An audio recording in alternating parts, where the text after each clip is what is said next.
आज आपण भारतातील सार्वजनिक वित्त व्यवहार या प्रकरणातील स्वाध्यायाच्या संदर्भात चर्चा करणार आहोत। प्रश्न पहिला, योग्य पर्याय निवडा।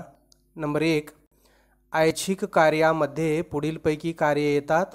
अ, परकीय आक्रमणापासून संरक्षण, ब, शिक्षण व आरोग्य सेवा, क, सामाजिक सुरक्षा उपाययोजना आणि ड, कर संकलन।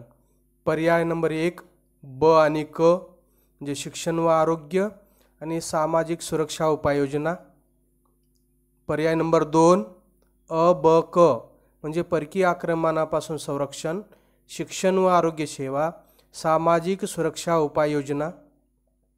पर्याय क्रमांक 3 ब क ड शिक्षण व आरोग्य सेवा, क, सामाजिक सुरक्षा उपाययोजना आणि ड, कर संकलन।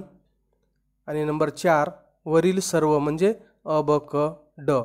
तर या प्रश्नाचं उत्तर आपणाला ब आणि क येईल। या ठिकाणी शिक्षण व आरोग्य सेवा आणि सामाजिक सुरक्षा उपाययोजना म्हणजे पर्याय क्रमांक 1 ब क हे आपण तुम्हाला दिलेलं आहे।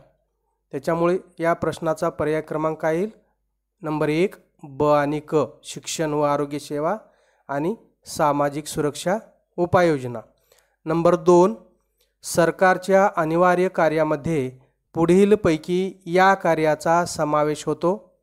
अ, रोजगार निर्मिती, ब, अंतर्गत कायदा व सुव्यवस्था, क, कल्याणकारी उपाययोजना आणि ड, वस्तू व सेवांची निर्यात।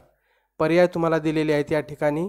पर्याय क्रमांक 1 क आणि ड कल्याणकारी उपाययोजना आणि ड, वस्तू व सेवांची निर्यात।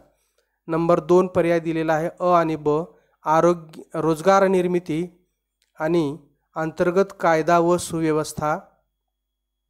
त्याच्यानंतर नंबर 3 पर्याय दिलेला आहे फक्त ब, अंतर्गत कायदा व सुव्यवस्था आणि ड, नंबर 4 पर्याय जो दिलेला आहे अ क ड रोजगार निर्मिती, कल्याणकारी उपाययोजना आणि ड, वस्तू व सेवांची निर्यात।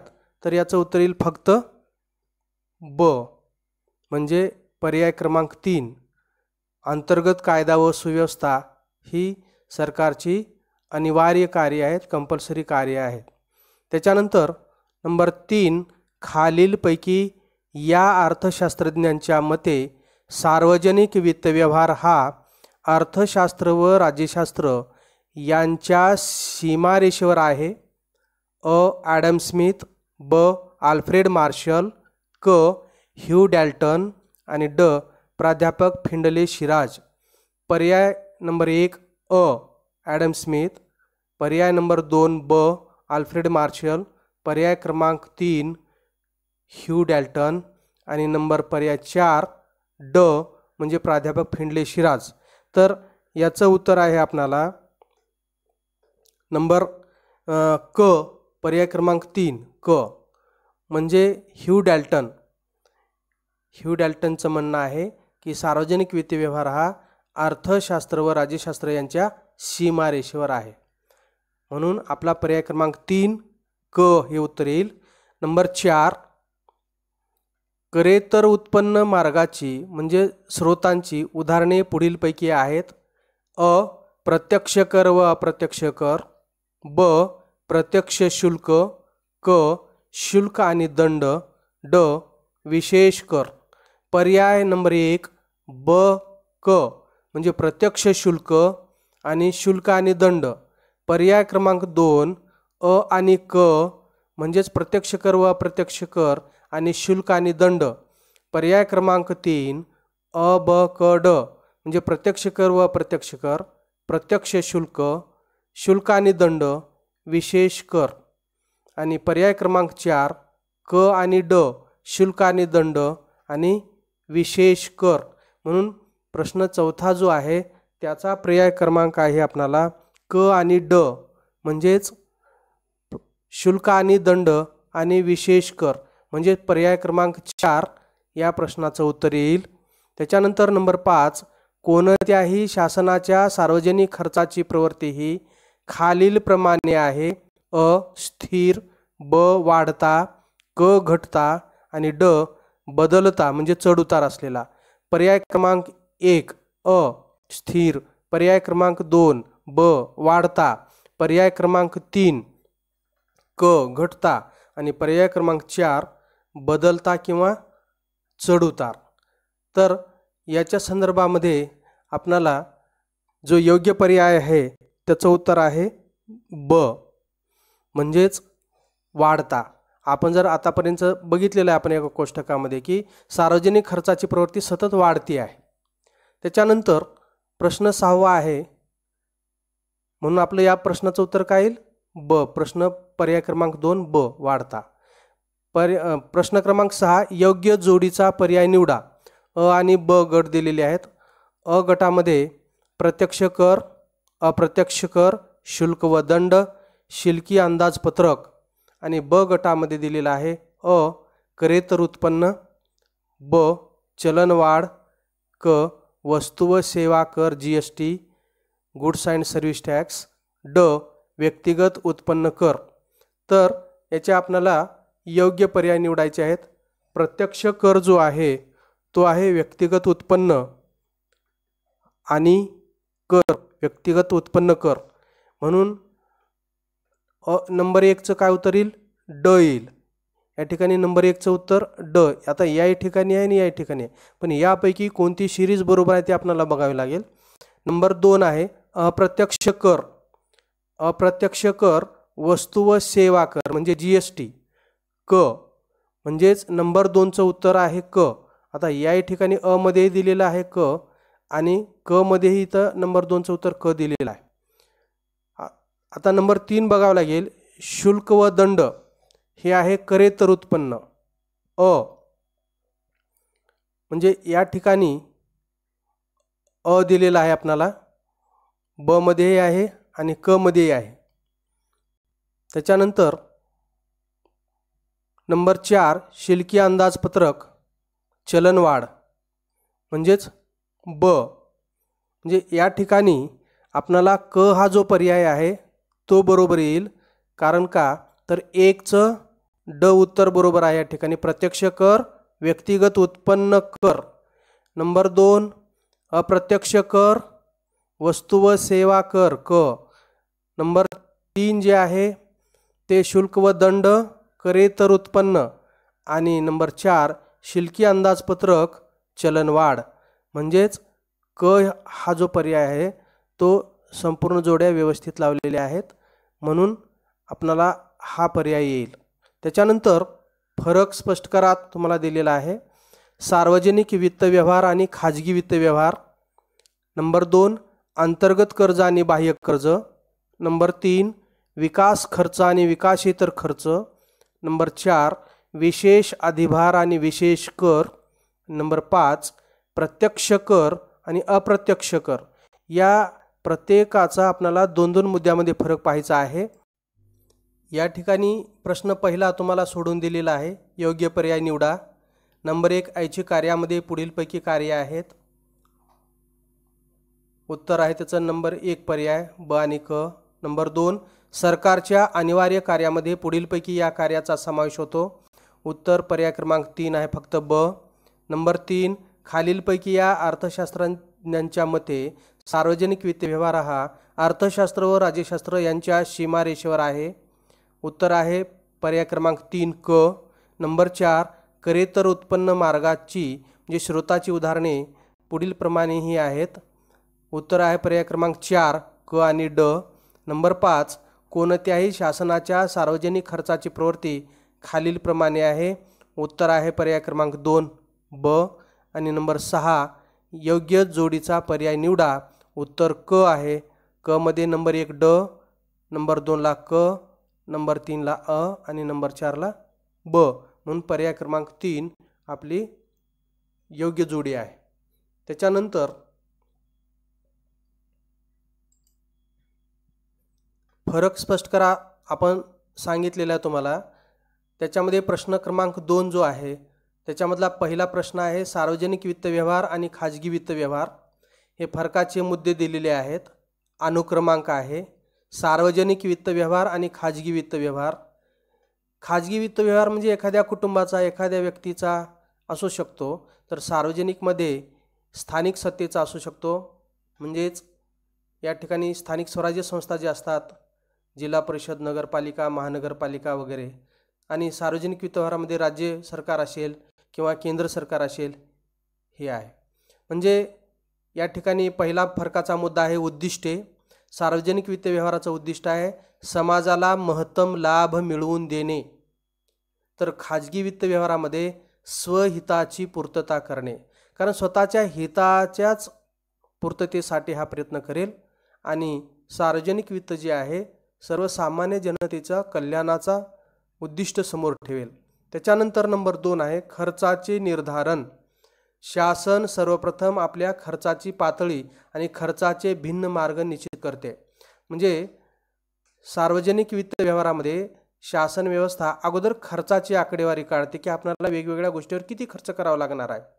उदाहरणार्थ 2020-21 या वर्षामध्ये 1 एप्रिल 2020 ते 31 मार्च 2021 या आर्थिक वर्षामध्ये सरकारला वेगवेगळ्या गोष्टीवर खर्च किती करणे आवश्यक आहे याची आकडेवारी काढली जाते आणि नंतर मग उत्पन्नाचे मार्ग शोधले जातात. त्याच्यानंतर या खाजगी वित्त व्यवहारामध्ये व्यक्ती प्रथम आपले वैयक्तिक उत्पन्न विचारात घेते आणि खर्चाचे मार्ग निश्चित करते. म्हणजे या ठिकाणी आपल्या खिशात उत्पन्न किती आहे, आपलं उत्पन्न किती आहे हे पाहूनच खर्चाचे अंदाज मांडले जातात. पण या ठिकाणी सार्वजनिक वित्त व्यवहारात अगोदर खर्चाचे अंदाज मांडले जातात आणि नंतर मग उत्पन्नाचे स्रोत शोधले जात असतात. नंबर 3 पतस्थिती. शासनाची बाजारपेठेतील पत मोठ्या प्रमाणात असते, कारण ही शक्तिशाली संस्था असते. मात्र कुटुंब ही जी संस्था आहे किंवा एखादी व्यक्ती मर्यादित पत असते त्यांचे, कारण उत्पन्नसुद्धा त्याचं कमी असतं. त्याच्यानंतर नंबर 4 चलन छापण्याचा अधिकार. भारतीय रिझर्व्ह बँकेद्वारे चलनाची छपाई केली जाते. सार्वजनिक वित्त व्यवहारामध्ये चलन छपाई करून सुद्धा खर्चाची व्यवस्था केली जाऊ शकते. मात्र खाजगी व्यक्तीला तसा अधिकार नाही. नंबर 5 वित्त व्यवहारातील लवचिकता. सार्वजनिक वित्त व्यवहार अधिक लवचिक असतात, तर खाजगी वित्त व्यवहारात फारसे बदल करण्यास वाव नसतो. कारण सार्वजनिक वित्त व्यवहारामध्ये वेगवेगळ्या ज्या बाबी आहेत, वेगवेगळ्या क्षेत्रावर किती खर्च करायचा आणि तो ठरल्याप्रमाणेच होऊ शकेल असं नाही.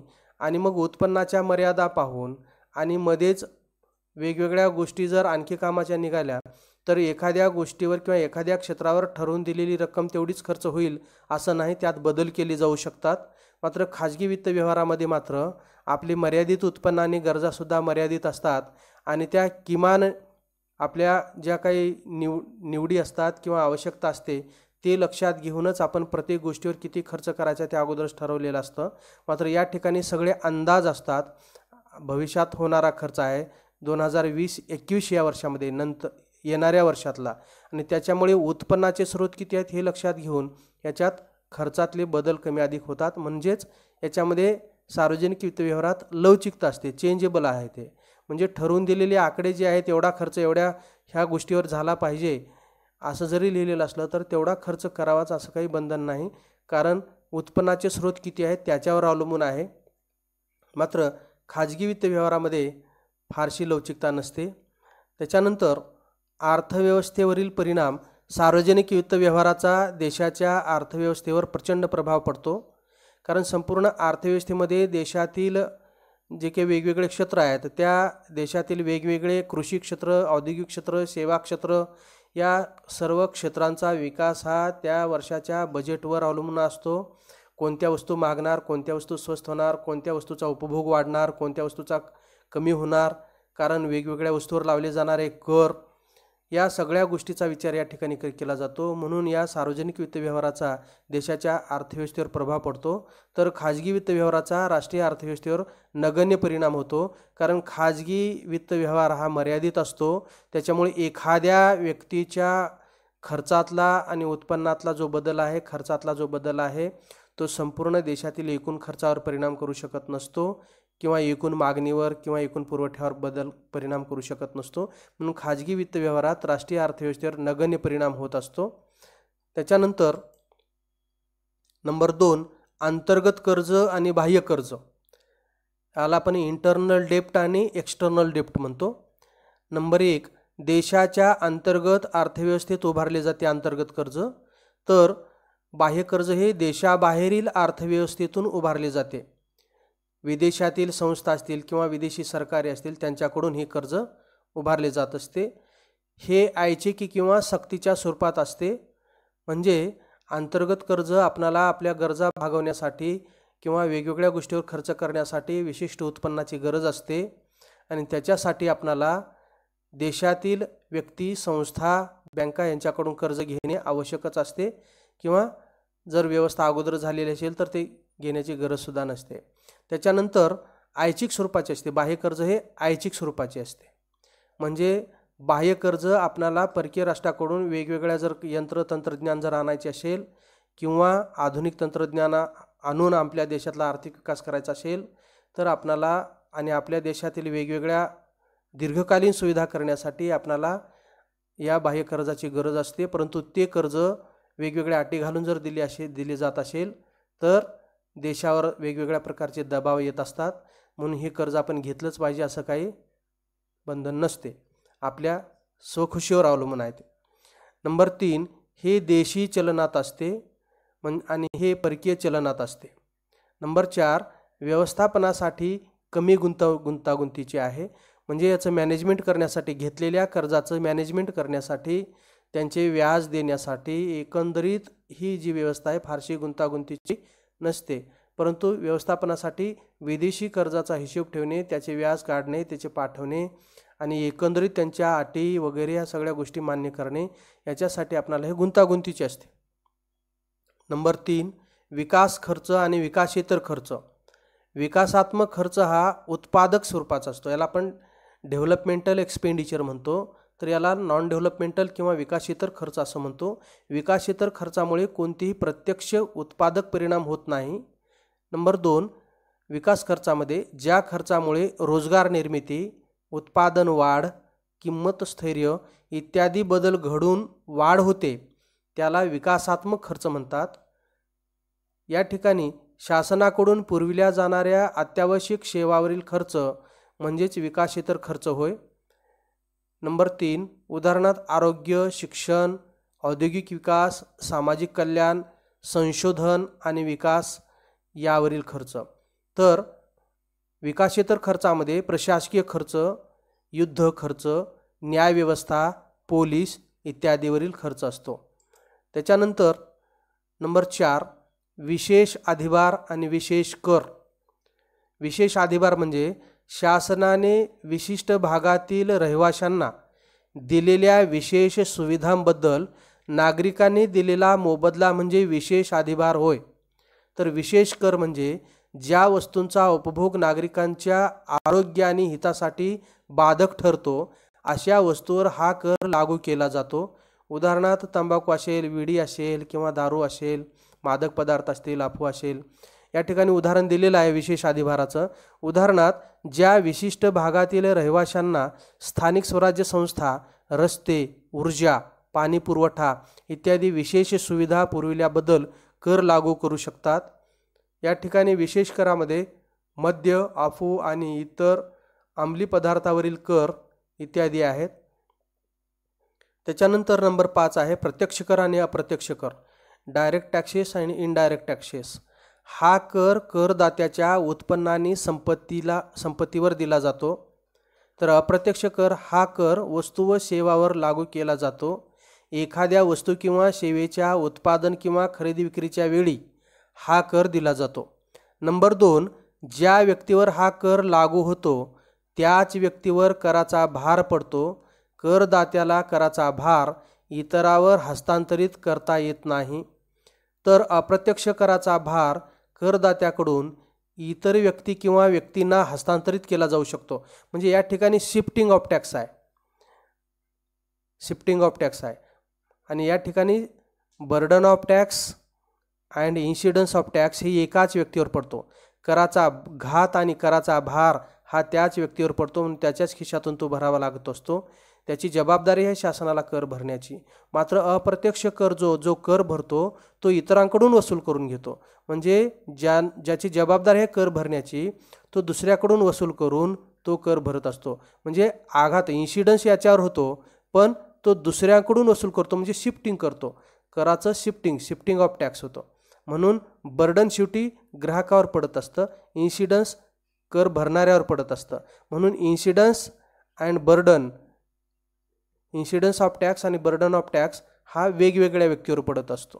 म्हणून या ठिकाणी शिफ्टिंग ऑफ टॅक्स आहे. हस्तांतरण करता येतं, दुसऱ्याकडून वसूल केला जाऊ शकतो. त्याच्यानंतर नंबर 3 आहे प्रत्यक्ष कराचा कराघात व करभार. प्रत्यक्ष कराचा कराघात म्हणजे incidence of tax and burden of tax एकाच व्यक्तीवर पडत असतो. म्हणजे ज्याच्यावर कर लावला आहे त्याच्यावरच त्याचा आघात होतो आणि त्याच्यावरच तो भार पडतो. म्हणून उत्पन्न कर असेल, संपत्ती कर असेल तर त्याच्या वैयक्तिक उत्पन्न आणि संपत्तीवर लावलेला कर असल्यामुळे त्याला त्याच्या खिशातूनच भरावा लागेल. मात्र या ठिकाणी अप्रत्यक्ष कर जो आहे तो दुसऱ्याकडून वसूल केला जातो. कराघात व कराभार निरनिराळ्या घटकावर पडतो. कराघात कर भरणाऱ्यावर जरी पडत असला तरी तो कराचा भार ग्राहकावर किंवा पुढच्या ग्राहकावर पाडतो आणि त्यांच्याकडून वसूल करून घेतो. आणि म्हणजे इन्सिडन्स ऑफ टॅक्स याच्यावर झालेला आहे, परंतु भार तो दुसरीकडे शिफ्ट करतो आणि ग्राहकाकडून वसूल करतो. कारण अप्रत्यक्ष कर वस्तूच्या किमतीमध्ये ॲड असतो आणि त्याच्यामुळे या ठिकाणी कराचा घात जरी याच्यावर असला, इन्सिडन्स जरी याच्यावर असला तरी त्याला भार मात्र दुसऱ्यावर पडत असतो, तो दुसऱ्याकडून वसूल करून घेत असतो. जसे की एखाद्या पेनवर जर टॅक्स लावला तर पेनची किंमत वाढते आणि तो जास्त किमतीला ग्राहकाला विकतो आणि त्या ग्राहकाकडून त्या टॅक्सची रक्कम वसूल करतो आणि शासनाकडे भरतो. म्हणून कराघात हा आणि करभार वेगवेगळ्या व्यक्तीवर पडत असतो.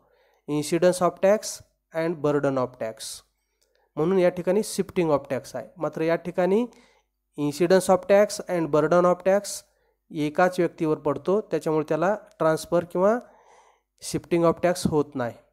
म्हणून निरनिराळ्या घटकावर पडतो. नंबर 4 वैयक्तिक उत्पन्न कर. उदाहरण दिलेलं आहे. तर वैयक्तिक उत्पन्न कर आणि संपत्ती कर ही प्रत्यक्ष कराची उदाहरणे आहेत. तर अप्रत्यक्ष कराच्या उदाहरणामध्ये वस्तू व सेवा कर, GST आणि कस्टम ड्युटी इत्यादी. त्याच्यानंतर प्रश्न 3 खालील विधानांशी तुम्ही सहमत असहमत आहात काय ते सकारण स्पष्ट करा. नंबर 1 सक्तीचे कार्य हे शासनाचे एकमेव कार्य आहे. इथं एकमेव शब्द लक्षात घ्या. सक्तीचंच कार्य फक्त आहे का शासनाचं, दुसरं कोणतंही कार्य नाही का?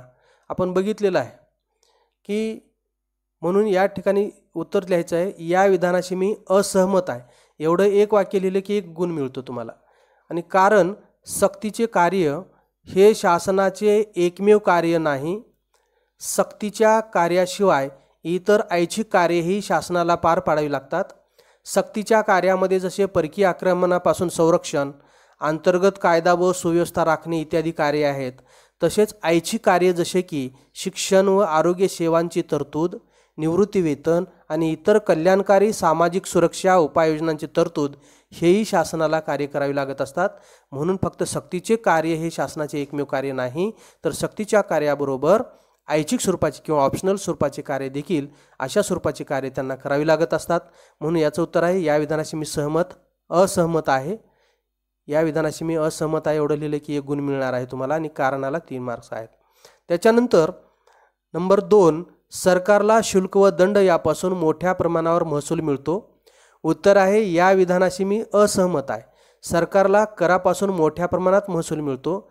प्रत्यक्ष कर जसे संपत्ती कर, उत्पन्न कर आणि अप्रत्यक्ष कर जसे GST म्हणजेच वस्तू व सेवा कर एकूण कर उत्पन्नाच्या 50% व देशांतर्गत उत्पन्नाच्या म्हणजे GDPच्या 8.1% इतकी उत्पन्न करातून 2019 मध्ये मिळाले आहे. प्रत्यक्ष कर GST जसे आहे वस्तू व सेवा कर उत्पन्न फेब्रुवारी 2020 मध्ये 1,05,366 कोटी रुपये. यामध्ये CGST central goods and service tax या ठिकाणी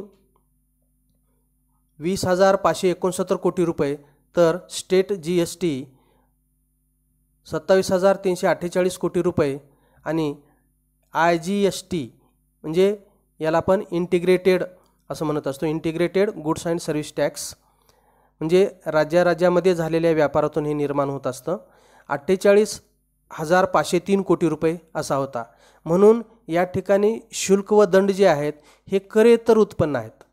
म्हणून सरकारला शुल्क व दंड यापासून मोठ्या प्रमाणात महसूल मिळतो असे नाही, तर हे करेतर उत्पन्नाचे साधन आहेत. कराच्या व्यतिरिक्त वेगवेगळ्या मार्गाने मिळणारं शासनाचं उत्पन्न. परंतु या ठिकाणी या विधानाशी मी असहमत आहे. एवढा गुण मार्क हे एवढं उत्तर लिहिलं की तुम्हाला 1 गुण मिळणार आहे. आणि कारण सांगायचं तर काय, तर सरकारला करामार्फत मोठ्या प्रमाणात उत्पन्न मिळतं. आणि ते कर प्रकार 2 कोणते आहेत, प्रत्यक्ष कर आणि अप्रत्यक्ष कर. प्रत्यक्ष करामध्ये संपत्ती कर, उत्पन्न कर, आणि अप्रत्यक्ष कराला जसं आपण गुड्स अँड सर्व्हिस टॅक्स, वस्तू व सेवा कर म्हणतो. आणि त्याचे आपल्याला आकडेवारी मिळालेली आहे. म्हणून आपल्याला सरकारला शुल्क व दंड यापासून मोठ्या प्रमाणात महसूल मिळतो या विधानाशी मी असहमत आहे. कारण का, तर सरकारला करेतर उत्पन्नापासून मोठ्या प्रमाणात उत्पन्न मिळत नाही, तर सरकारला करापासून मोठ्या प्रमाणात उत्पन्न मिळते. आणि ते सुद्धा कसे, direct taxes and indirect taxes यापासून. त्याच्यानंतर नंबर 3, वस्तू व सेवा GST कराने भारतातील जवळजवळ सर्व अप्रत्यक्ष करांची जागा घेतली. हो, घेतलेली आहे. कारण आपण अनेक कर जे पूर्वी अप्रत्यक्ष कर लावत होतो त्याच्यापैकी आता सगळे कर रद्द होऊन यात सगळ्यासाठीच एकच कर GST निर्माण झालेला आहे. उदाहरणार्थ उत्तर लिहा बघा या ठिकाणी. या विधानाशी मी सहमत आहे. या विधानाशी मी सहमत आहे. कारण भारतात वस्तू आणि सेवा कर 1 जुलै 2017 पासून अंमलात आला आहे. केंद्र आणि राज्य शासनाच्या पुढील कराऐवजी वस्तू आणि सेवा कर लागू केला. केंद्रीय उत्पादन शुल्क, सेवा कर, अतिरिक्त सीमा शुल्क, राज्यांचा मूल्यवर्धित कर, प्रवेश कर, करमणूक कर इत्यादीच्या ऐवजी एकच कर लावलेला आहे, तो म्हणजे वस्तू व सेवा कर. देशभरातील वस्तू आणि सेवावरील तो एक व्यापक कर आहे. केंद्रीय वस्तू व सेवा कर, central goods and service tax, राज्य वस्तू व सेवा कर SGST, एकत्रित वस्तू व सेवा कर integrated goods and service tax असे याचे प्रकार आहेत. या करामुळे भारताची एकात्म सामायिक राष्ट्रीय बाजारपेठ निर्माण होण्यास मदत होईल. देशातील कर व्यवस्था सुलभ होण्यास मदत होईल. म्हणून या विधानाशी आम्ही सहमत आहोत.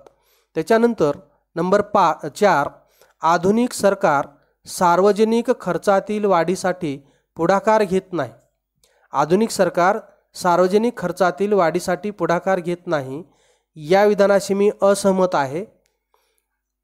आधुनिक शासन केवळ संरक्षण आणि नागरी प्रशासन अशी सक्तीची कार्यच करतात असे नाही, तर आपल्या देशात आर्थिक आणि सामाजिक विकासाचा प्रसार करण्यासाठी हे ऐच्छिक कार्य करत असतात. त्यामुळे अलीकडील काळात सर्व खर्चात सातत्याने वाढ होत आहे. महसुली खर्च, उदाहरणार्थ शासनाचा प्रशासकीय खर्च, शासकीय कर्मचाऱ्यांचे पगार व भत्ते, निवृत्ती वेतन, वैद्यकीय सेवा आणि सार्वजनिक आरोग्य सेवेचा खर्च इत्यादीत वाढत आहेत.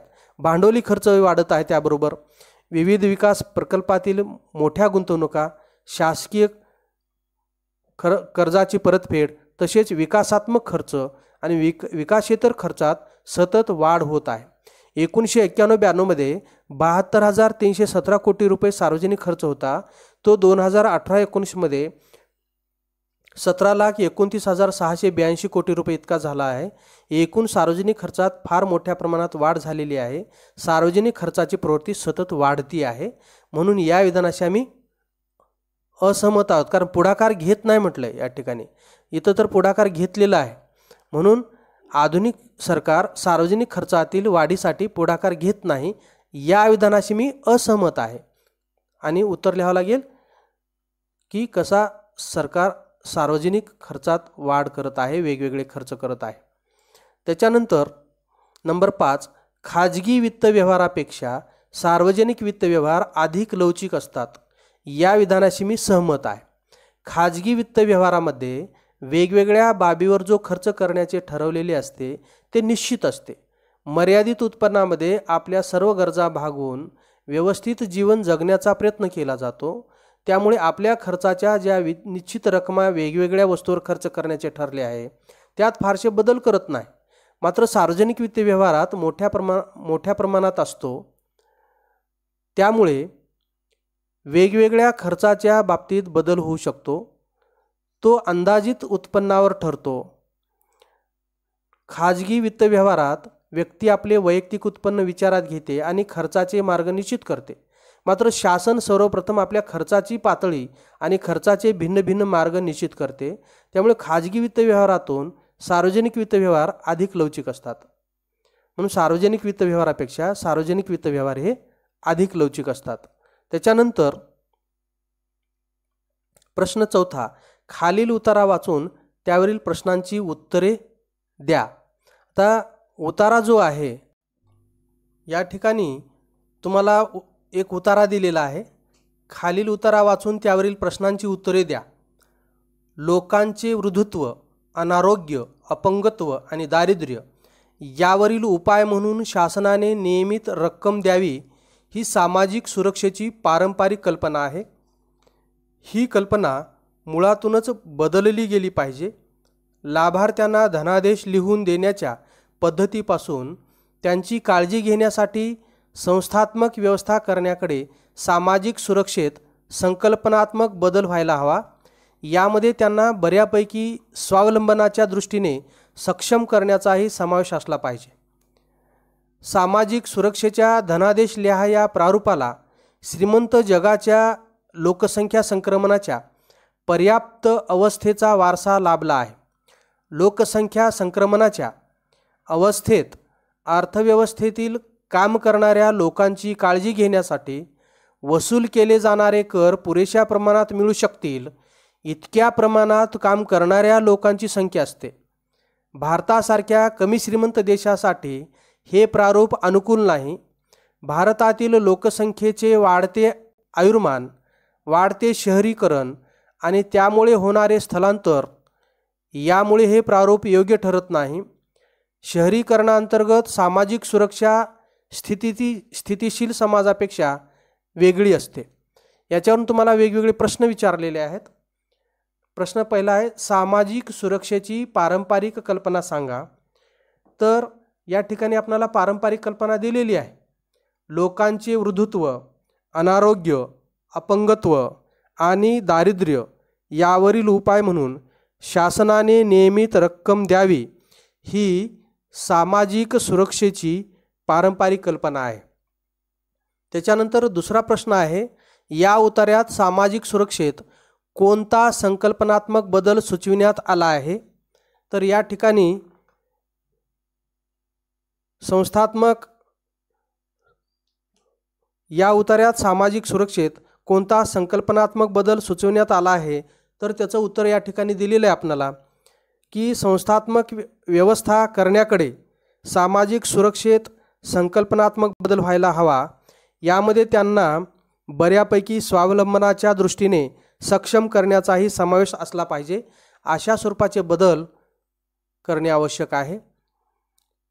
संकल्पनात्मक बदल व्हायला हवा. यामध्ये त्यांना बऱ्यापैकी स्वावलंबनाच्या दृष्टीने सक्षम करण्याचाही समावेश असला पाहिजे. त्याच्यानंतर तिसरा प्रश्न आहे, श्रीमंत जगातील सामाजिक सुरक्षेचा वारसा कोणता आहे? तर श्रीमंत जगातील सामाजिक सुरक्षेचा वारसा लोकसंख्या संक्रमणाच्या पर्याप्त अवस्थेचा वारसा श्रीमंत जगातील सामाजिक सुरक्षेला आहे. लोकसंख्या संक्रमणाच्या अवस्थेत अर्थव्यवस्थेतील काम करणाऱ्या लोकांची काळजी घेण्यासाठी वसूल केले जाणारे कर पुरेशा प्रमाणात मिळू शकतील इतक्या प्रमाणात काम करणाऱ्या लोकांची संख्या असते. म्हणून या ठिकाणचा जो वारसा आहे ते जगाच्या लोकसंख्या संक्रमणाच्या पर्याप्त अवस्थेचा म्हणजे ऑप्टिमम पॉप्युलेशन असते या ठिकाणी. म्हणजे जेवढ्या लोकसंख्येचा उदरनिर्वाह तो भौगोलिक प्रदेश करू शकेल, अर्थव्यवस्था करू शकेल तेवढीच लोकसंख्या असते. म्हणजे ऑप्टिमम पॉप्युलेशन असते आणि अधिकाधिक लोक कामावर असतात आणि काम करणाऱ्या लोकांची काळजी घेण्यासाठी सुद्धा उत्पन्न म्हणून जो काही करामार्फत मिळणारा पैसा आहे तो सुद्धा पुरेसा असतो. कारण का तर काम करणाऱ्या लोकांची संख्या जास्त असते आणि कर भरणाऱ्या लोकांची संख्या जास्त असते. कारण कामावर लोकांची संख्या जास्त असली की कर भरणाऱ्या लोकांची संख्याही जास्त असेल. म्हणून कामावर असणाऱ्या लोकांची काळजी घेण्या इतपत उत्पन्न करामार्फत सुद्धा मिळत असतं. म्हणून या ठिकाणी दिलेलं आहे आपणाला की लोकसंख्या संक्रमणाच्या अवस्थेत अर्थव्यवस्थेतील काम करणाऱ्या लोकांची काळजी घेण्यासाठी वसूल केले जाणारे कर पुरेशा प्रमाणात मिळू शकतील इतक्या प्रमाणात काम करणाऱ्या लोकांची संख्या असते. कारण तेवढ्या प्रमाणात काम करणाऱ्या लोकांची संख्या असेल तर तेवढे लोक ते टॅक्स भरू शकतात आणि मग कामावर आहे त्या लोकांची काळजी घेण्यासाठी तेवढं पुरेसं उत्पन्न मिळू शकतं. त्याच्यानंतरचा प्रश्न आहे चौथा, भारताच्या कोणत्या वैशिष्ट्यामुळे सामाजिक सुरक्षेचे पारंपरिक प्रारूप अनुकूल ठरत नाही? तर या ठिकाणी भारताच्या कमी श्रीमंतीमुळे हे सामाजिक सुरक्षेचे पारंपरिक प्रारूप अनुकूल ठरत नाही. भारतातील वाढते आयुर्मान, वाढते शहरीकरण आणि त्यामुळे होणारे स्थलांतर यामुळे हे प्रारूप योग्य ठरत नाही. कारण का तर दारिद्र्य, गरिबी एक महत्त्वाचं वैशिष्ट्य आहे. त्याचबरोबर आजच्या काळामध्ये भारताची लोकसंख्येचं जे आयुर्मान आहे ते वाढत आहे, वाढते शहरीकरण आहे आणि त्यामुळे होणारे स्थलांतर यामुळे हे प्रारूप योग्य ठरत नाही. त्याच्यानंतर नंतरचा प्रश्न आहे नंबर 5वा, खालील प्रश्नांची उत्तरे लिहा. नंबर 1 आहे सरकारी अंदाजपत्रकाचे प्रकार आणि महत्त्व स्पष्ट करा. सरकारी अंदाजपत्रकाचे जे प्रकार आहेत ते आपण पाहिलेले आहेत यापूर्वीच. सरकारी अंदाजपत्रकाचे प्रकार या ठिकाणी आपल्याला दिलेले आहेत. सरकारी अंदाजपत्रकाचे प्रकार 3 प्रकार दिलेले आपणाला. अंदाजपत्रकाचे प्रकार 3 प्रकार आहेत या ठिकाणी. समतोल अंदाजपत्रक याला आपण बॅलन्स्ड बजेट, शिल्लकीचे अंदाजपत्रक याला आपण सरप्लस बजेट आणि तुटीचे अंदाजपत्रक याला आपण डेफिसिट बजेट म्हणतो. समतोल अंदाजपत्रकामध्ये ज्या अंदाजपत्रकात सरकारचे अंदाजे महसुली उत्पन्न आणि सरकारचा महसुली खर्च या दोन्ही बाबी समान असतात त्याला समतोल अंदाजपत्रक असे म्हणतात. म्हणजेच सरकारी महसूल हा सरकारी खर्चाबरोबर असतो. म्हणून या ठिकाणी बरोबरचं चिन्ह दिलेलं आहे दोन्हीमध्ये. सरकारचं उत्पन्न जेवढं आहे तेवढाच खर्च होतो आहे. समतोल अंदाजपत्रकाची कल्पना ॲडम स्मिथ यासारख्या सनातनवादी अर्थशास्त्रज्ञांनी प्रतिपादन केली आहे. या अंदाजपत्रकाचा अर्थव्यवस्थेवरील परिणाम तटस्थ असल्याचे मानले जाते. म्हणून त्यांनी हे अंदाजपत्रक सर्वोत्तम मानले. म्हणजे या अंदाजपत्रकाचा परिणाम म्हणजे भाववाढ किंवा भावघट या दोन्ही परिस्थितीत काही परिणाम करत नाही. कारण जेवढं उत्पन्न आहे तेवढाच खर्च आहे. त्याच्यामुळे भाववाढ होणार नाही ना भावघट होणार नाही. कारण का तर जेवढं उत्पन्न आहे तेवढा खर्च केलेला आहे. पण आधुनिक अर्थशास्त्रज्ञांच्या मते समतोल अंदाजपत्रकाचे धोरण अर्थव्यवस्थेसाठी नेहमीच योग्य ठरू शकणार नाही. आधुनिक शासन कल्याणकारी संस्था असते म्हणून खर्चाची पातळी उच्च उत्पन्न पातळीच्या प्रमाणात ठेवणे शक्य नसते. म्हणून प्रत्येक सरकार स्वतःला कल्याणकारी शासन समजत असल्यामुळं पूर्वीपेक्षा नेहमी खर्चात वाढ होत आहे. उत्पन्नाचे सोर्सेस जरी कमी असले तर खर्चाचा आराखडा किंवा अंदाज हा अधिक असतो आणि तो खर्चाचा जो अंदाज आहे तो जेवढा खर्च होणे आवश्यक आहे तेवढा खर्च केलाच पाहिजे. या धर्तीवर शासन कल्याणकारी संस्था म्हणून समजते आणि खर्चाचं प्रमाण वाढतं. म्हणून जेवढं उत्पन्न आहे तेवढा खर्च नाही तर खर्चाचा अंदाज अगोदर मांडला जातो आणि नंतर त्या खर्च पूर्ण करण्यासाठी उत्पन्नाचे वेगवेगळे मार्ग शोधले जात असतात. त्याच्यानंतर नंबर 2 शिल्लकीचे अंदाजपत्रक. ज्या अंदाजपत्रकात शासनाची अंदाजे प्राप्ती शासनाच्या अंदाजित खर्चापेक्षा अधिक असते तेव्हा त्याला शिल्लकीचे अंदाजपत्रक असे म्हणतात.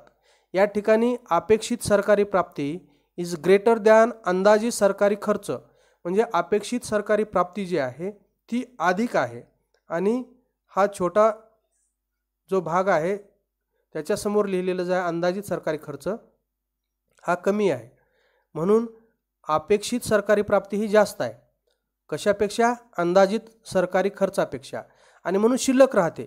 सरकारचं उत्पन्न जास्त आहे आणि खर्च कमी आहे त्याच्यामुळे सरकारकडे शिल्लक राहते म्हणून याला आपण शिल्लकीचे अंदाजपत्रक म्हणतो. याला आपण सरप्लस बजेट असे म्हणत असतो.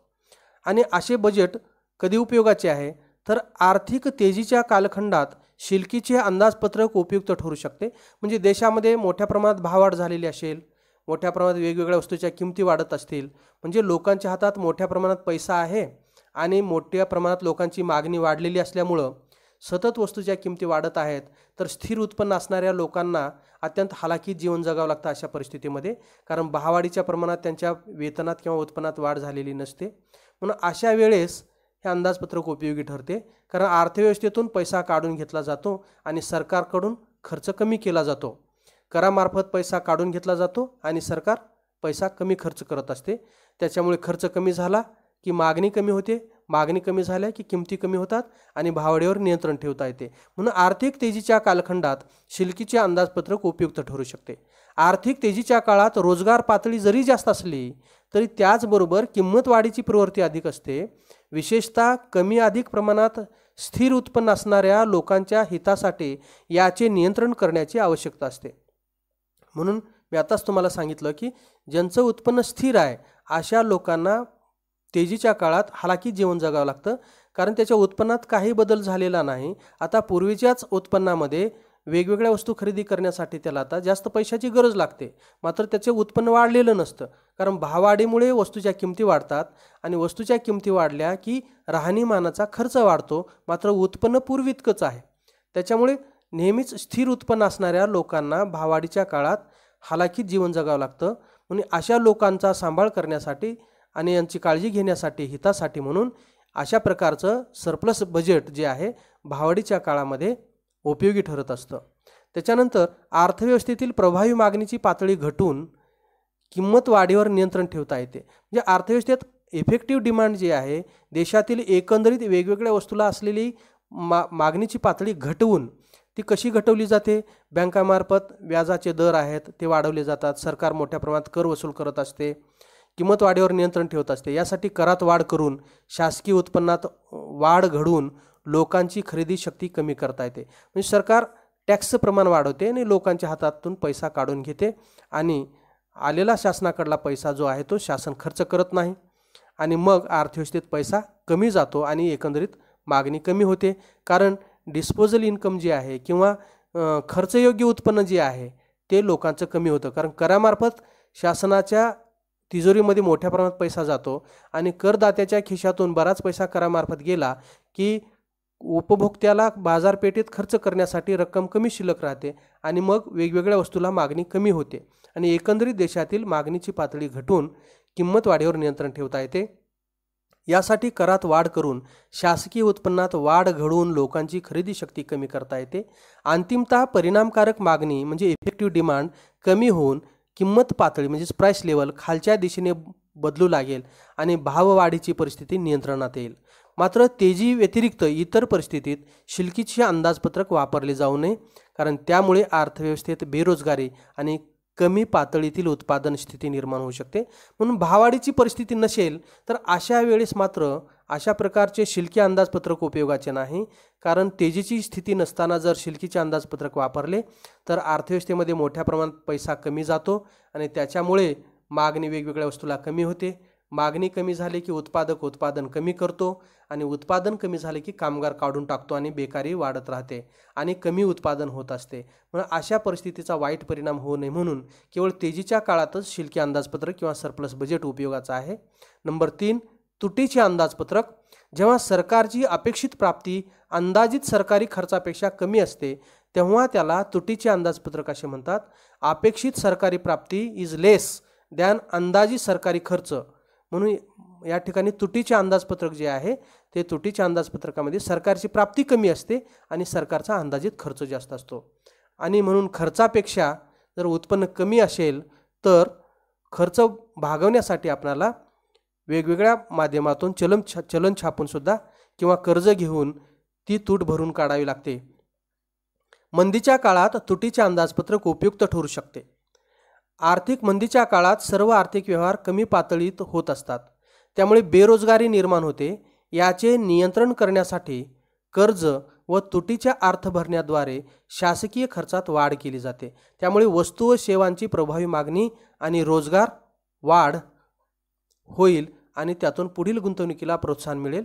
आधुनिक काळात तुटीचे अंदाजपत्रक हे शासनाचे सर्वसाधारणपणे राबवले जाणारे धोरण आहे. भारतासारख्या विकसनशील देशांनी आर्थिक विकासासाठी तुटीच्या अंदाजपत्रकाचा मार्ग सातत्याने अनुसरला आहे. कारण का तर मंदीच्या काळात काय असतं की वेगवेगळ्या वस्तूला मागणी कमी येते. एकंदरीत देशातील इफेक्टिव्ह डिमांड किंवा प्रभावी मागणी कमी असते. कारण का लोकांच्या हातात पैसा कमी असतो आणि त्याच्यामुळे मग ग्राहक जो आहे त्याची मागणी कमी होते आणि एकंदरीत देशातील मागणीची पातळी कमी होते. आणि अशा स्थितीतून बाहेर पडण्यासाठी, कारण मागणी कमी झाली की उत्पादन कमी होते, उत्पादन कमी झाले की रोजगार कमी होतो, रोजगार कमी झाला की लोकांचं उत्पन्न कमी झालं, पुन्हा मंदीच्या गर्ततेत अर्थव्यवस्था जात असते.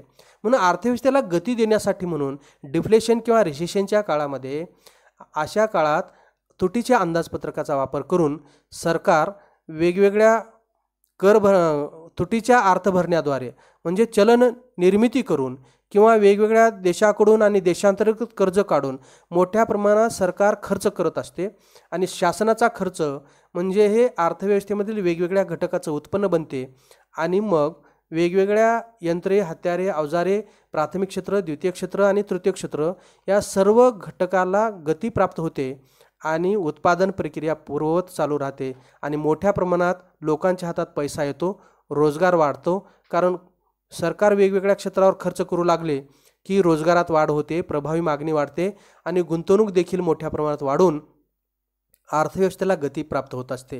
म्हणून मंदीच्या स्थितीतून अर्थव्यवस्थेला जर बाहेर काढायचे असेल तर सरकारने वेगवेगळे कार्यक्रम आखून मोठ्या प्रमाणात दीर्घकालीन आणि अल्पकालीन वेगवेगळ्या गोष्टीवर खर्च करावा लागतो प्रकल्पावर आणि मग हा खर्च म्हणजे अर्थव्यवस्थेतील वेगवेगळ्या घटकाचे उत्पन्न बनत असते आणि त्यातून रोजगारसुद्धा प्राप्त होत असतो. म्हणून मंदीच्या काळामध्ये तुटीचा अर्थ भरणा किंवा तुटीचे अंदाजपत्रक ही उपयोगी आहे. म्हणून आतापर्यंतच्या भारतीय अर्थव्यवस्थेमध्ये सतत तुटीचेच अंदाजपत्रक राहिलेले आहे. खर्च जास्त आणि उत्पन्न कमी. त्याच्यामुळे सरकारवर विदेशी कर्जाचा आणि देशांतर्गत कर्जाचा प्रचंड लोड आहे. त्याच्यानंतर आहे अर्थ अंदाजपत्रकाचे महत्त्व, इम्पॉर्टन्स ऑफ बजेट. केंद्रीय अंदाजपत्रक महत्त्वाचे असते कारण अनेक मार्गाने त्याचा लोकांवर आणि एकूण अर्थव्यवस्थेवर परिणाम होत असतो. कोणत्याही अंदाजपत्रकात कर हा सर्वाधिक रोचक असा भाग असतो कारण सरकारला मोठ्या प्रमाणात कर मिळत असतो आणि लोकांवर कर लादला जात असतो आणि कर जितका लादला तेवढा लोकांच्या खिशातून पैसा शासन काढून घेईल आणि मग लोकांकडे खर्च करण्यायोग्य उत्पन्न कमी राहत असते. म्हणून सरकार अंदाजपत्रक दाखल करत असताना संपूर्ण जनतेचं लक्ष अंदाजपत्रकावर राहत असतं. कारण सरकारने करामध्ये काय बदल केलेले आहेत, प्रत्यक्ष कर, अप्रत्यक्ष कर, कोणती वस्तू महाग होणार आहे, कोणती स्वस्त होणार आहे, उत्पन्नाच्या वेगवेगळ्या पातळीवर किती प्रमाणात कर लावले जाणार आहेत हे पाहिलं जात असतं. करामुळे उद्योगाचे आणि व्यक्तीचे भवितव्य निश्चित होते. कारण काही उद्योगधंद्यांना जर करात सवलती दिली असतील तर उद्योगाला प्रोत्साहन मिळेल. उद्योगावर जर कराचं प्रमाण वाढवलं असेल तर उद्योगाच्या विकासाला मर्यादा निर्माण होतील. व्यक्तीवर लावले जाणारे व्यक्तीच्या उत्पन्नावर आणि संपत्तीवर जर कराचं प्रमाण वाढत असेल तर तो लोकांवर त्याचा ताण पडेल. एकंदरीत त्यांच्या उत्पन्नातला बराचसा भाग करामार्फत शासनाकडे जाईल आणि त्या व्यक्तीकडे खर्च करण्यायोग्य उत्पन्न कमी राहील. अंदाजपत्रकात मांडलेल्या कराच्या दरावर करदात्याचा खर्च योग्य उत्पन्न पातळी अवलंबून असते. अंदाजपत्रकात मांडलेल्या कराच्या दरावर करदात्याचे खर्चयोग्य उत्पन्न पातळी अवलंबून असते. इथं प्रिंट मिस्टेक थोडंसं झालेलं आहे, वाक्य सुसंगत दिसत नाही. अंदाजपत्रकात मांडलेल्या कराच्या दरावर करदात्याचे खर्चयोग्य उत्पन्न अवलंबून आहे. म्हणून खर्चयोग्य उत्पन्न पातळी ही करदात्यावर लावलेल्या कराच्या दरावर अवलंबून असते. कराचा दर जर जास्त असेल तर करदात्याचं खर्चयोग्य उत्पन्न पातळी जी आहे ते कमी असते. सरकारने जर कर जास्त लावले तर खर्चयोग्य उत्पन्न पातळी कमी राहते. म्हणजे सरकारने कर कमी लावले तर खर्चयोग्य उत्पन्न अधिक राहते. संरक्षण, प्रशासन, पायाभूत सुविधा, शिक्षण आणि आरोग्य सेवा अशा विविध क्षेत्रावरील शासकीय खर्चाचा नागरिकांच्या जीवनावर आणि एकूण अर्थव्यवस्थेवर परिणाम होतो. म्हणून सरकार ह्या वेगवेगळ्या गोष्टीवर किती खर्च करणार आहे, या सगळ्या खर्चाचा परिणाम, शासनाच्या या वेगवेगळ्या क्षेत्रावर होणाऱ्या खर्चाचा परिणाम नागरिकांच्या जीवनावर आणि एकूण अर्थव्यवस्थेवर होतो. कारण देशाच्या आर्थिक धोरणाचे माध्यम म्हणून शासन त्याचा वापर करत असते. म्हणून देशाच्या आर्थिक धोरणाचे माध्यम म्हणून शासन त्याचा वापर करत असते. सरकारच्या अंदाजपत्रकाच्या कृतीमुळे देशातील उत्पादन, अंदाजपत्रकीय उत्पन्नाचा आकार आणि वितरण, त्याचबरोबर मानवी व भौतिक संसाधनांच्या उपभोगावर परिणाम होतो. म्हणून अंदाजपत्रक हे एकंदरीत अर्थव्यवस्थेवर परिणाम करत असतं. म्हणून सरकारच्या अंदाजपत्रकाच्या कृतीमुळे देशातील उत्पादन जर कर कमी करून उद्योगधंद्यांना प्रोत्साहन देणारं अंदाजपत्रक असेल तर निश्चितच देशातलं उत्पादन वाढू शकतं. म्हणून सरकारचं उद्योगधंद्याविषयीचं धोरण काय आहे? अप्रत्यक्ष कराबाबतचं, GST बद्दलचं, अंदाजपत्रकीय उत्पन्नाचा आकार आणि वितरण, त्याचबरोबर मानवी व भौतिक संसाधनांच्या उपभोगावर परिणाम करत असतो. म्हणून अंदाजपत्रक हे संपूर्ण देशाच्या अर्थव्यवस्थेवर परिणाम करतं, उत्पादनावर करतं, उत्पन्नावर करतं आणि वितरणावर देखील करतं. त्याचबरोबर मानवी व भौतिक संसाधनाच्या उपभोगावर परिणाम करत असतं.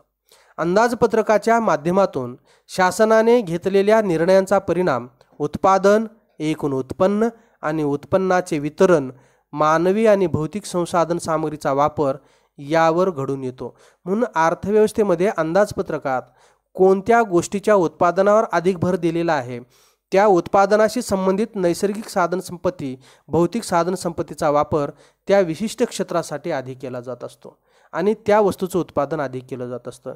म्हणून अंदाजपत्रकामध्ये सरकारचे जे धोरण आहे त्या धोरणाचा परिणाम एकंदरीत उत्पादन, उत्पन्न आणि वितरणावर होत असतो. त्यामुळे आधुनिक अर्थव्यवस्थेत सार्वजनिक वित्त व्यवहाराचे महत्त्व आणि व्याप्तीमध्ये गेल्या 100 वर्षात मोठ्या प्रमाणात तफावत झालेली दिसून येते. अशा प्रकारे हे आपल्याला 3 अंदाजपत्रकाचे प्रकार पाहायचे आहेत. समतोल अंदाजपत्रक, त्याच्यानंतर शिल्लकीचे अंदाजपत्रक आणि तुटीचे अंदाजपत्रक. आणि ते केव्हा केव्हा उपयोगात येते? मंदीच्या काळात, तेजीच्या काळात.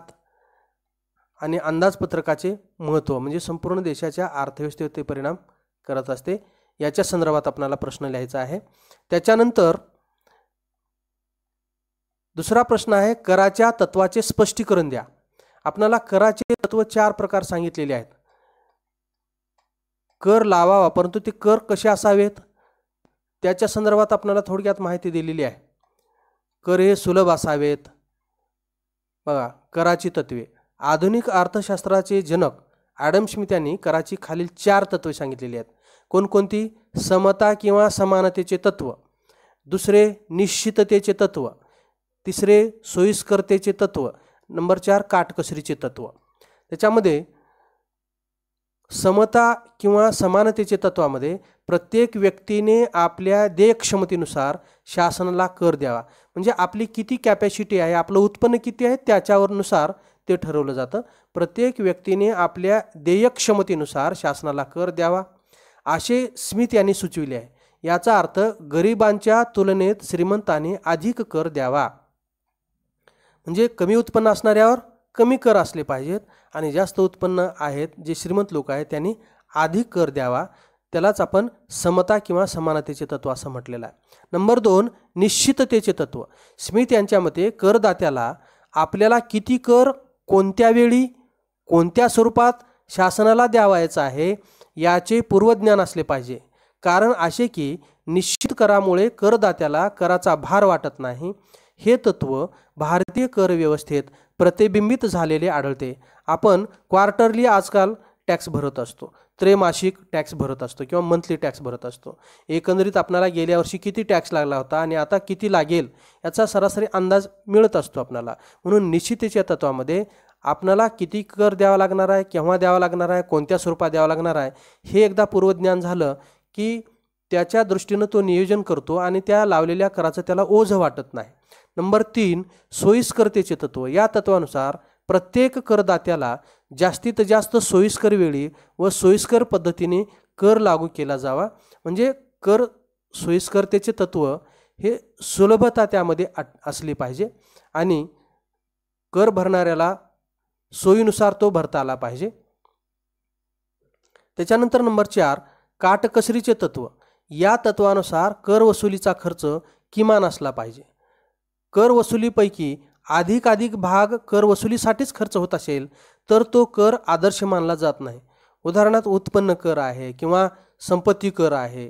असे कर वसूल करण्यासाठी जे अधिकारी कर्मचारी वेगवेगळे ऑफिसेस यांचा जो भरणा असतो त्यांच्या पगारावर वेतनावर एकंदरीत त्यांच्या ऑफिसवर होणारा जो खर्च आहे तो इतकाही असता कामा नये की वसूल झाले 100 कोटी आणि खर्च झाला 90 कोटी. कारण का तर खर्च वसूल करण्यासाठी म्हणजे कर वसूल करण्यासाठी जे अधिकारी कर्मचारी आणि वेगवेगळ्या ऑफिसवर होणारा खर्च हा 90 कोटी असेल तर प्रत्यक्ष मिळणारी शासनाच्या तिजोरीत जाणारी रक्कम फक्त 10 कोटी असेल. म्हणून मोठ्या प्रमाणात कर वसुलीसाठी खर्च येता कामा नये. म्हणून या तत्वानुसार कर वसुलीचा खर्च किमान असला पाहिजे तरच सरकारच्या तिजोरीमध्ये अशा कराच्या वसुलीतून अधिकाधिक पैसा जाऊ शकेल आणि सामाजिक कल्याणाचं ध्येय शासनाला साध्य करता येऊ शकेल. अन्यथा कर वसुलीसाठी जर मोठ्या प्रमाणात खर्च येत असेल तर त्याला आपण आदर्श कर मानला जात नाही. अशा प्रकारची 4 तत्वे आपल्याला सांगता येतील ज्याच्यामध्ये समता किंवा समानतेचे तत्व, निश्चिततेचे तत्व, सोयीस्करतेचे तत्व आणि काटकसरीचे तत्व सांगितलेले आहे. त्याच्यानंतर तिसरा जो प्रश्न आहे आपल्या प्रश्न 5व्यामध्ये तो आहे सरकारचे करेत्तर उत्पन्न स्रोत स्पष्ट करा. म्हणजेच नॉन टॅक्सेस इन्कम आपल्याला वेगवेगळ्या पद्धतीचे सोर्स आहेत. करेत्तर उत्पन्न, कर उत्पन्न आणि करेत्तर उत्पन्न हे शासनाला मिळणारे 2 मार्ग आहेत उत्पन्नाचे स्रोत. तर त्यापैकी करामार्फत मिळणारे उत्पन्न आणि करेत्तर उत्पन्न. करेत्तर उत्पन्नाचे स्रोत कोणकोणते आहेत? प्रशासन, व्यापारी उपक्रम, देणग्या आणि अनुदाने इत्यादीद्वारे मिळालेल्या सार्वजनिक उत्पन्नाला करेत्तर उत्पन्न असे म्हणतात. हे स्रोत करापेक्षा भिन्न आहेत. याविषयी थोडक्यात माहिती म्हणजे शुल्क. कर कोणत्याही मोबदल्याविना सक्तीने द्यावा लागतो. Compulsory payment to the government. तर शुल्क हे शासनाने पुरविलेल्या सेवेबद्दल दिले जाते. उदाहरणार्थ शैक्षणिक शुल्क आणि नोंदणी शुल्क इत्यादी. म्हणून शुल्कामार्फत सुद्धा सरकारला उत्पन्न मिळत असते. नंबर 2 मार्ग आहे करेत्तर उत्पन्नाचा सार्वजनिक वस्तू व सेवांच्या किमती प्राइसेस. आधुनिक शासन आपल्या नागरिकांना विविध वस्तू व सेवांची विक्री करते. अशा वस्तू व सेवांचा लोकांनी शासनाला दिलेला मोबदला म्हणजे किंमत होय. उदाहरणार्थ रेल्वे भाडे, टपाल सेवा यावर यांच्या ज्या किमती आहेत त्या वेगवेगळ्या ग्राहकांकडून वसूल केल्या जातात आणि ते सुद्धा शासनाचं उत्पन्न असतं करेत्तर उत्पन्न. नंबर 3 आहे विशेष अधिभार. शासनाने विशिष्ट भागातील रहिवाशांना दिलेल्या विशेष सुविधांबद्दल नागरिकांनी दिलेला मोबदला म्हणजे विशेष अधिभार होय. उदाहरणार्थ ज्या विशिष्ट भागातील रहिवाशांना स्थानिक स्वराज्य संस्था, रस्ते, ऊर्जा, पाणी पुरवठा इत्यादी विशेष सुविधा पुरविल्याबद्दल कर लागू करत असतात. जसे की आपण महानगरपालिका किंवा नगरपालिकेच्या हद्दीत असणाऱ्या लोकांना दरवर्षी घराच्या संदर्भात आणि शासनाने दिलेल्या सुविधाबद्दल वेगवेगळे टॅक्सेस भरावे लागतात. पाणीपट्टी असेल किंवा पथकर असेल किंवा ऊर्जा असेल या संदर्भात वेगवेगळे कर भरावे लागतात. कारण त्या अंतर्गत त्या शहराअंतर्गत त्या महानगरपालिकेने किंवा नगरपालिकेने ज्या नागरिकांना या सुविधा दिलेल्या आहेत त्या सुविधा दिल्याबद्दल यांच्याकडून ते वसूल केले जात असते. नंबर 4 दंड व दंडात्मक रक्कम. देशातील कायदे व नियम मोडणाऱ्या लोकांवर शासन दंड आकारते. हा दंड आकारण्याचे उद्दिष्ट उत्पन्न कमवणे नसून लोकांना शासनाचे नियम तोडण्यापासून परावृत्त करणे हे आहे. उदाहरणार्थ वाहतुकीचे नियम मोडल्याबद्दल होणारा दंड. म्हणून ट्रॅफिकचे जे नियम आहेत आपण जर पाळले नाहीत तर आपल्याकडून दंड वसूल केला जातो आणि ती दंडाची पावती भरून आपण पैसे भरत असतो. म्हणून अशा प्रकारच्या दंडात्मक रकमा ज्या आहेत याच्यातून सुद्धा शासनाला मोठ्या प्रमाणात रक्कमा मिळत असतात आणि त्या रकमा केवळ आपलं उत्पन्न दंडामार्फत वाढावं असं नसतं, तर लोकांना जर दंड लावला तर लोक अधिकाधिक नियमाचे पालन करतील आणि ते शासनाचे नियम तोडण्यापासून परावृत्त होतील. म्हणून अशा प्रकारचे दंड वापरले जातात आणि दंडापासून शासनाला मोठ्या प्रमाणात बऱ्याच रकमा मिळत असतात. नंबर 5 भेटी, अनुदाने व देणग्या. शासनाला आपल्या नागरिकांकडून व इतरांकडून भेटीद्वारे उत्पन्न मिळू शकते. त्या व्यतिरिक्त शासनाला विदेशी शासन व संस्थांकडून सर्वसाधारण किंवा विशिष्ट हेतूसाठी अनुदाने मिळू शकतात. भारतासारख्या विकसनशील देशात विदेशी सहाय्य हा विकास खर्चाचा एक महत्त्वपूर्ण स्रोत झाला आहे. हा उत्पन्नाचा स्रोत अनिश्चित स्वरूपाचा आहे. म्हणून आंतरराष्ट्रीय पातळीवर ज्या वेगवेगळ्या सेवाभावी संस्था आहेत किंवा वेगवेगळ्या बँका आहेत, IMF वगैरे, अशा वेगवेगळ्या हेतूसाठी काही मदत किंवा ग्रँट्स देत असतात. आणि यातून सुद्धा विकसनशील किंवा भारतासारख्या डेव्हलपिंग कंट्रीजला अशा प्रकारे मोठ्या प्रमाणात सहाय्य मिळत असतं. आणि हा विकास खर्चाचा एक महत्त्वपूर्ण स्रोत झाला आहे, परंतु तो निश्चित स्वरूपाचा असेल असं सांगता येत नाही. त्याच्यानंतर नंबर 6, विशेष कर. ज्या वस्तूचा उपभोग नागरिकांच्या आरोग्य आणि हितासाठी बाधक ठरतो अशा वस्तूवर हा कर लागू केला जातो. दंडाप्रमाणेच या कराचे उद्दिष्ट उत्पन्न मिळविण्याचे नसून लोकांनी अहितकारक वस्तूंच्या उपभोगापासून परावृत्त व्हावे असे असते. उदाहरणार्थ मद्य, अफू आणि इतर अंमली पदार्थावरील कर इत्यादी. कारण अशा सवयीच्या ज्या वस्तू आहेत त्या सवयीच्या वस्तूचा परिणाम त्या व्यक्तीच्या आरोग्यावर होत असतो आणि मग त्याचं आरोग्य ठीक राहत नाही. म्हणून अशा अंमली पदार्थ असतील, मद्य असेल किंवा सवयीच्या वस्तू ज्या आहेत, अशा मद्य, अफू किंवा विडी, सिगारेट यांच्या किमती सतत वाढत असतात. कारण का अशा स्वरूपाच्या वस्तूवर सुद्धा मोठ्या प्रमाणात कर लावले जात असतात. त्याला आपण विशेष कर म्हणत असतो. आणि मग अशा करामार्फत मिळणारा जो पैसा आहे तो उत्पन्नाच्या स्वरूपात मिळावा हा उद्देश नसतो, तर तो सुद्धा उत्पन्न मिळवण्याचे उद्दिष्ट नसून अशा अहितकारक वस्तूंच्या किमती जर वाढल्या तर अशा अहितकारक वस्तूंपासून असा समाज दूर राहील आणि मग त्यांचे कुटुंब हे सुधारू शकेल आणि त्याचे सुद्धा आरोग्य चांगले राहू शकेल हा उद्देश असतो. म्हणून विशेष करामार्फत सुद्धा सतत किमती वाढल्यात असल्या तरी या सवयीच्या वस्तूंच्या मागणीत फारशी घट होत नाही.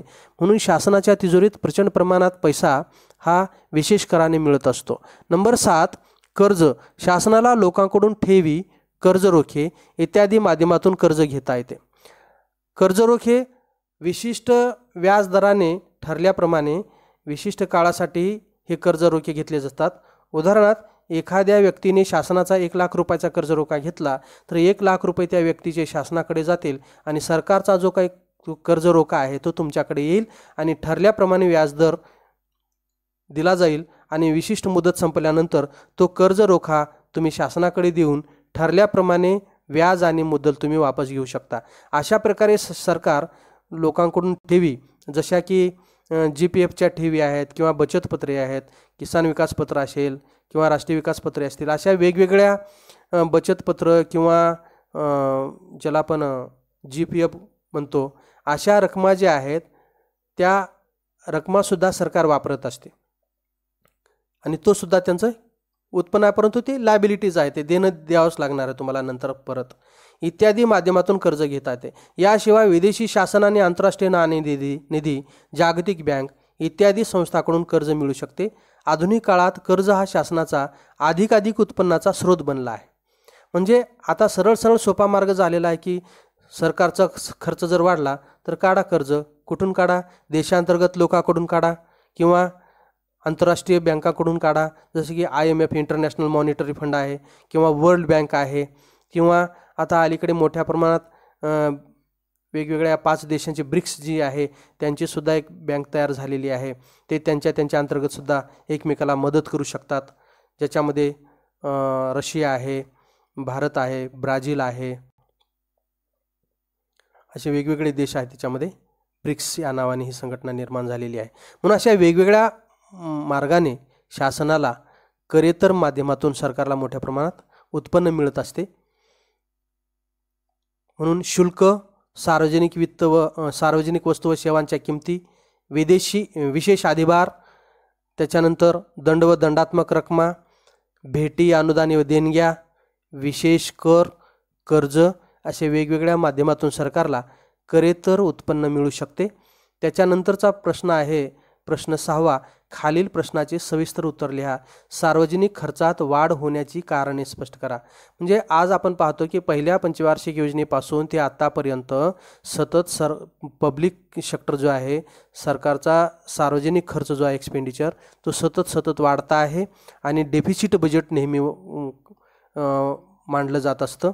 सरकारचं उत्पन्न कमी आणि खर्चाची आकडेवारी मोठ्या प्रमाणात असते आणि हा खर्च भरून काढण्यासाठी म्हणून सरकार वेगवेगळ्या माध्यमातून कर्ज घेऊन किंवा वेगवेगळ्या माध्यमांनी उत्पन्नाचे स्रोत शोधून खर्च भागवत असते. म्हणून सार्वजनिक खर्चात वाढ होण्याची जे कारणे आहेत ते आपण या ठिकाणी पाहणार आहोत.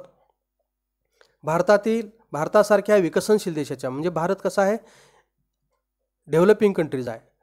जगाची विभागणीच दोन भागात झालेली आहे, LDC and MDC, more developed countries and less developed countries. Less developed countries त्याच्यामध्ये सुद्धा बॅकवर्ड कंट्रीज बऱ्याच आहेत, ज्यांचा GDP किंवा GNP अत्यंत कमी असतं. लोकांच्या राहणीमानाचा दर्जा खालावलेला असतो, लोकांचं दरडोई उत्पन्नसुद्धा कमी असतं. म्हणून शासनाच्या सार्वजनिक खर्चात आपल्या पहिल्या पंचवार्षिक योजनेपासून सतत वाढ होत आलेली आहे. त्याची कारणं जर शोधायची असेल तर नंबर 1, शासनाच्या कार्यात वाढ. या अगोदर वर उल्लेख केल्याप्रमाणे देशाच्या सामाजिक आणि आर्थिक विकासाकरिता आधुनिक शासन अनेक कार्य पार पाडत असते. शिक्षण प्रसार, कारण लोकसंख्या वाढली की वाढत्या लोकसंख्येला शिक्षणाचा प्रसार करावा लागतो. सार्वजनिक आरोग्याच्या सोयी द्याव्या लागतात. सार्वजनिक बांधकामे, वेगवेगळे ऑफिसेस आहेत, मनोरंजनाचे क्षेत्र आहेत, समाज कल्याणकारी योजना आहेत, समाजातील वेगवेगळ्या मागासलेल्या घटकासाठी समाज कल्याणाच्या योजना अवलंबाव्या लागतात. या बाबीचा या कार्यात समावेश होतो. यावरून असे आढळून येते की शासन सातत्याने नवीन कार्य स्वीकारत आहे आणि जुनी कार्ये अधिक कार्यक्षमतेने मोठ्या प्रमाणावर पार पाडत आहे. यामुळे सार्वजनिक खर्चात वाढ होत आहे. त्याच्यानंतर नंबर 2, लोकसंख्येची वेगाने होणारी वाढ. भारतासारख्या विकसनशील देशाची लोकसंख्या वेगाने वाढत आहे. इसवी सन 2011च्या जनगणनेनुसार ती लोकसंख्या 121.02 कोटी इतकी होती. परिणामी वाढत्या लोकसंख्येच्या गरजांची पूर्ती करण्यासाठी शासनाला अधिक खर्च करावा लागतो. कारण लोकसंख्या वाढीचा दर आज आपण जगात दुसऱ्या क्रमांकावर आहोत. पहिल्या क्रमांकावर चायना आणि नंबर 2वर भारत आहे. कारण सुरुवातीला असं म्हटलं होतं पंडित नेहरूंनी की अणुबॉम्बने माणसे मारली जातील, पण वाढत्या लोकसंख्येने माणसाची मने मारली जातील. म्हणजे माणसं जिवंत आहेत पण कुणाची किंमत राहिलेली नाही, कारण नैतिक मूल्ये ढासाळलेली आहेत, अनैतिक कार्य वाढलेली आहेत. म्हणजे एकंदरीत वाढत्या लोकसंख्येमुळे ज्या काही भारताच्या अर्थव्यवस्थेवर ताण पडत आहे तो ताण दूर करण्यासाठी शासनाला मोठ्या प्रमाणात खर्च करावा लागतो. वाढत्या लोकसंख्येसाठी शिक्षण आहे, आरोग्य आहे, त्याच्यासाठी रस्ते आहेत, वेगवेगळे ऑफिसेस आहेत, या सगळ्या गोष्टीसाठी प्रचंड प्रमाणात खर्च करावा लागतो. म्हणून या ठिकाणी स्वामी रामदासांनी एकदा म्हटलेलं आहे की एक हाती एक पोटी, एक पाटी एक पोटी, एक हाती एक कटी, एक पाटी एक पोटी, संसारात झाली दाटी, लेकुरे उदंड झाली, तो ते लक्ष्मी पळून गेली. अशी स्वामी रामदासांनी त्या काळामध्ये लोकसंख्येच्या संदर्भात काढलेले उद्गार आहेत. त्याच्यानंतर नंबर 3, वाढते शहरीकरण. वाढते शहरीकरण ही सध्याची सामाजिक स्थिती आहे. यामुळे पाणी पुरवठा, रस्ते, ऊर्जा, शाळा व महाविद्यालय, सार्वजनिक वाहतूक, स्वच्छता इत्यादीवरील शासनाचा खर्च वाढत आहे. म्हणून विकसनशील भारतासारख्या अर्थव्यवस्थेमध्ये सध्या शहरीकरण मोठ्या प्रमाणात वाढत आहे. ग्रामीण भागातील लोकसंख्या शिक्षणासाठी किंवा वेगवेगळ्या रोजगाराच्या संधी निर्माण ज्या भागात झालेल्या आहेत त्या ठिकाणी केंद्रित होत आहेत आणि त्यामुळे वाढत्या लोकसंख्येला पाणीपुरवठा, रस्ते, पायाभूत सुविधा देण्यासाठी शासन व्यवस्थेला मोठ्या प्रमाणात खर्च करावा लागतो आणि तो खर्च हा अर्थव्यवस्थेचा ताण होत असतो. म्हणून सतत सार्वजनिक खर्चात वाढ होत आहे. नंबर 4, संरक्षण खर्चात वाढ. आधुनिक काळात अस्थिर व असमंजस आंतरराष्ट्रीय संबंधामुळे युद्ध नसतानाही संरक्षण खर्च वाढत असतो. कारण आंतरराष्ट्रीय पातळीवर गळेकापूस स्पर्धा निर्माण झालेली आहे आणि काही आपल्या बाजूची शेजारची राष्ट्रे जी आहेत अजूनही वसाहतवादी धोरण सोडायला किंवा साम्राज्यवादी धोरण सोडायला तयार नाहीत आणि अशा या शेजारच्या देशांच्या वागणुकीचा परिणाम आमच्यावर सुद्धा होतो. कारण का तर गावामध्ये जर एखादा माणूस शस्त्र घेऊन फिरत असेल तर आपला त्याच्याशी काही संबंध नसताना सुद्धा आपण सुद्धा शस्त्र बाळगून राहतो आणि आपणाला त्या शस्त्रावर खर्च करावा लागतो.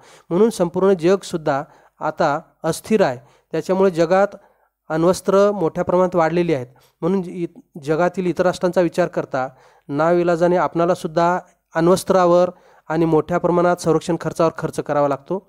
मिलिटरी असेल, संसाधने असतील, शस्त्रास्त्रे, दारुगोळा असेल. म्हणून एकंदरीत अर्थव्यवस्थेमध्ये आपल्या अंदाजपत्रकावर संरक्षणात किती खर्च केला गेलेला आहे हे सुद्धा विशेष बाब पाहिली जात असते.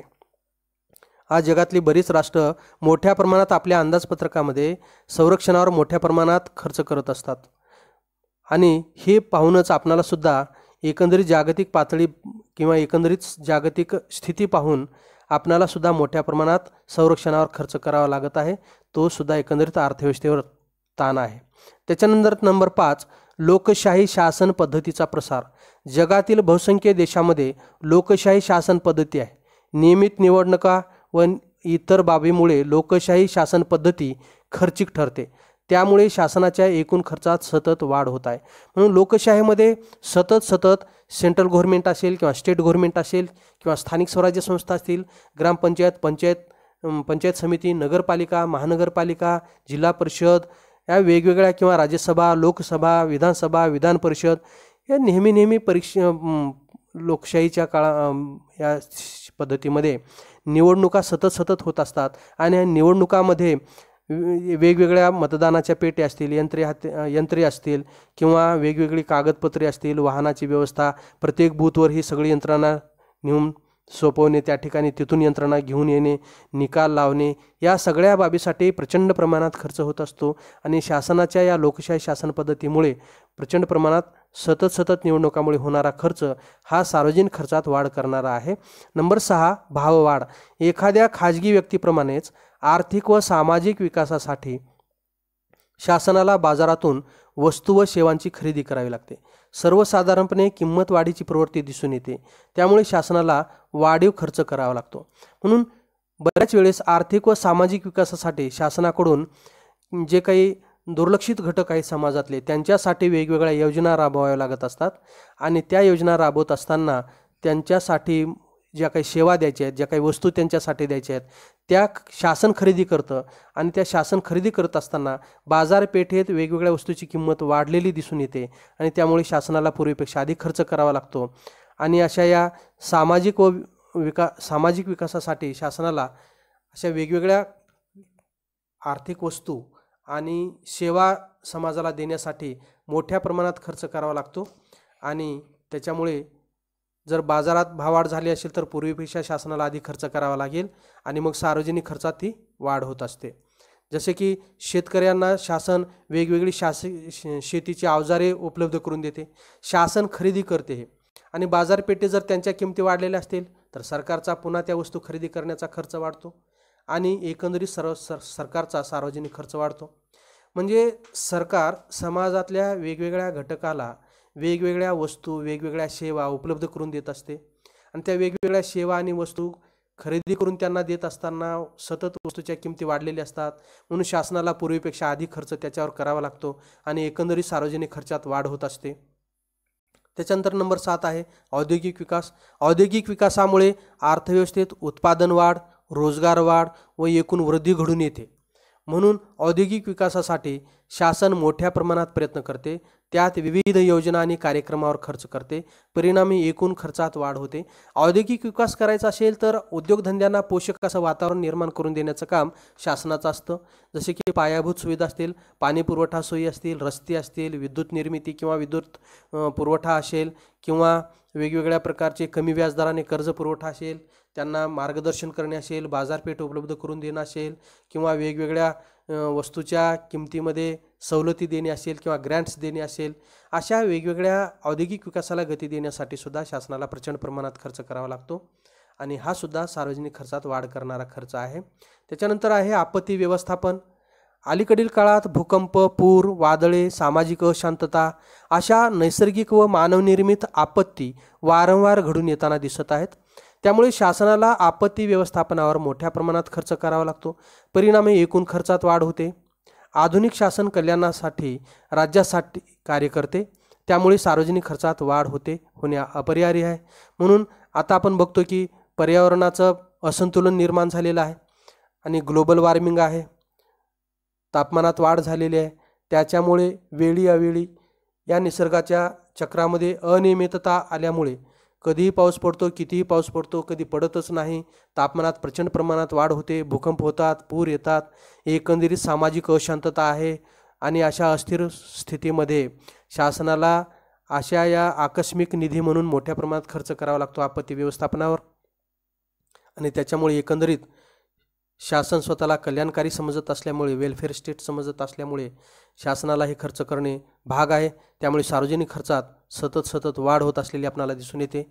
म्हणून हे जे 8 मुद्दे आहेत, शासनाच्या सार्वजनिक खर्चात वाढ होण्याची कारणं जर काय असतील तर सुरुवातीच्या पहिल्या पंचवार्षिक योजनेपासून सतत तुटीचे अंदाजपत्रक राहिलेले आहे. आणि या तुटीच्या अंदाजपत्रकाचं कारण काय, तर सार्वजनिक खर्चात प्रचंड प्रमाणात वाढ होत असलेली आपल्याला दिसून येते. त्यामध्ये शासनाच्या कार्यात सतत वाढ झालेली आहे. सार्वजनिक आरोग्य असेल, शिक्षण प्रसार असेल, सार्वजनिक बांधकाम, मनोरंजन, समाज कल्याणकारी योजना अशा वेगवेगळ्या बाबी असतील. लोकसंख्येच्या वेगाने होणारी वाढ, वाढत्या लोकसंख्येच्या समस्या सोडविण्यासाठी मोठ्या प्रमाणात खर्च करावा लागतो. वाढते शहरीकरण झाले की वाढत्या शहरीकरणाच्या बरोबरच आपल्याला पायाभूत सुविधांमध्ये सुद्धा मोठ्या प्रमाणात खर्च करावा लागतो. त्याचबरोबर आंतरराष्ट्रीय पातळीवरची जागतिक परिस्थिती पाहून आपल्याला संरक्षणावर खर्च करावा लागतो. दहशतवादासारख्या समस्या आहेत, नक्षलवादासारख्या समस्या देशामध्ये आहेत. एकंदरीत जे अंतर्गत अशांतता आहे ती स्थिर करण्यासाठी सुद्धा प्रचंड प्रमाणात संरक्षणावर खर्च करावा लागतो. देशामध्ये लोकशाही असल्यामुळे वेगवेगळ्या वेळी येणाऱ्या वेगवेगळ्या लोकशाहीच्या निवडणुका आहेत. लोकसभा, राज्यसभा, विधानसभा, विधान परिषद त्यांच्यावरचा खर्च आहे. म्हणून लोकशाही शासन पद्धतीचा प्रसार. त्याच्यानंतर इन्फ्लेशन आहे. भाववाढ झालं की पूर्वीपेक्षा जास्त खर्च, पूर्वी इतक्याच वस्तूवर खरेदी करण्यासाठी करावा लागतो. एकंदरीत आपल्याला औद्योगिक विकासासाठी खर्च करावा लागतो. आपत्ती व्यवस्थापनासाठी खर्च करावा लागतो. असे वेगवेगळ्या माध्यमातून सरकारला प्रचंड खर्च येतो आणि त्यामुळे सरकारच्या सार्वजनिक खर्चामध्ये सतत वाढ झालेली आपणाला दिसून येते. म्हणून हा जो खालील प्रश्नाची सविस्तर उत्तरे लिहा. सार्वजनिक खर्चात वाढ होण्याची कारणे, ते 8 मुद्दे तुम्ही व्यवस्थित लिहायचे आहेत. आज एवढेच.